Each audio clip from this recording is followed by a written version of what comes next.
अस्सलाम वालेकुम नाज़रीन, मैं हूं यम वाजिद। 7H न्यूज़ में आपका खैर मकदम है। North zone task force police ने ताज दक्कन, ताज बंजारा होटल्स पर छापा मारते हुए तेलुगु फिल्मों की अदाकारा रिचा सक्सेना को गिरफ़्तार कर लिया है, जो जिस्म फरोशी में मसरूफ़ थी। ये जिस्म फरोशी है क्या, ये जानने के लिए देखिए हमारे नुमाइंदे जासिम जाबरी की ये रिपोर्ट। ये शहर हैदराबाद है, जहां हर किसी को रुपया पैसा कमाने की आज़ादी है। यहाँ की लड़कियां भी मुलाजिमतें करती हैं और कई ख़वातीन ऐसी हैं जो कि ख़ुद अपना कारोबार चलाते हुए समाज में नाम पैदा कर चुकी हैं, और कई ऐसी भी हैं जो अपना जिस्म बेचकर समाजी ज़रूरियात को पूरा करती हैं, जिसे समाज में सख्त नापसंद किया जाता है। और ऐसी ख़वातीन के पास वही जाते हैं जो इस पेशे को गलत बताते हैं। ये भी एक धंधा है जो अवाम की नज़र में एक गुनाह है, लेकिन मजहबी तौर पर उसे जांचना नहीं चाहिए। दरअसल इस्मत फरोशी उस गौहर को बेचना है जिसको औरत की ज़िंदगी का सबसे कीमती जेवर माना जाता है। इस जेवर की कदर इसलिए भी ज़्यादा है कि इसे औरत जब एक मर्तबा खो देती है तो समाज में मुंह दिखाने के लायक नहीं रहती। औरत की ये इज़्ज़त या गौहर कई तरीक़ों से ज़ाय हो जाती है। जब उसकी शादी होती है, शौहर इस गौहर का हक़दार हो जाता है। बाज़ औक़ात मर्द हज़रात उसे ज़बरदस्ती हासिल कर लेते हैं और कभी ख़वातीन उसे अपने दिल पसंद मर्दों के हवाले कर देती हैं।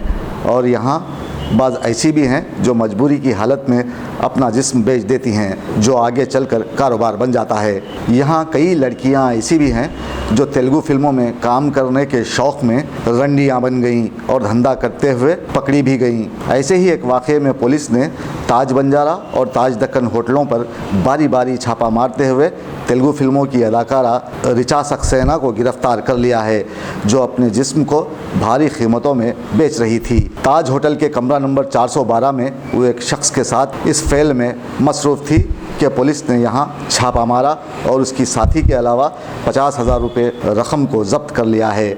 बताया जाता है कि रिचा को फिल्में मिलनी बंद हो गई थी और उसे लग्जरी लाइफ गुजारने की आदत हो गई थी, इसीलिए वो अपना जिस्म बेच कर पैसा कमा रही थी।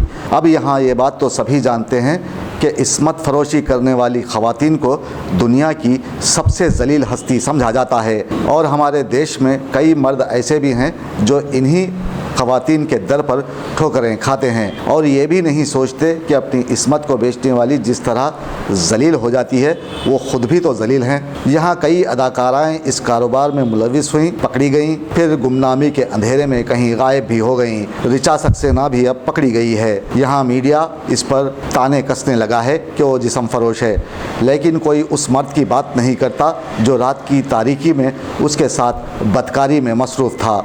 यहाँ अवाम को अपनी सोच बदलने की ज़रूरत है और ख़वातीन को इज़्ज़त व एहतराम की नज़र से देखा जाए। हकीकी तौर पर जो यहाँ उसे इज़्ज़त देने की बात की जाती है वो एहतराम नहीं दिया जाता। अगर कोई ख़ातून इस तरह अपना जिस्म बेचने का धंधा शुरू कर देगी तो फिर वो दिन दूर नहीं जब तमाम मर्द अपनी बीमारियाँ छुपाते छुपाते फिरने लगेंगे। इसलिए हुकूमत को चाहिए कि ऐसी ख़वातीन की बाज़ाबातकारी करते हुए उन्हें समाजी धारे में शामिल करें, और ऐसी ख़वातीन के पास जाने से मर्द हज़रात को भी गुरेज करना चाहिए। दोस्तों, अब आप रहिए हर वक्त तैयार, क्योंकि हम आपके लिए लाते हैं ताज़ा तरीन खबरों का अंबार। चाहे घर हो, बस हो या रेल, हम करेंगे आपको अपडेट एवरीवेयर। तो लाइक कीजिए, शेयर कीजिए और सब्सक्राइब करना ना भूलें। 7H न्यूज़, आपकी आवाज़।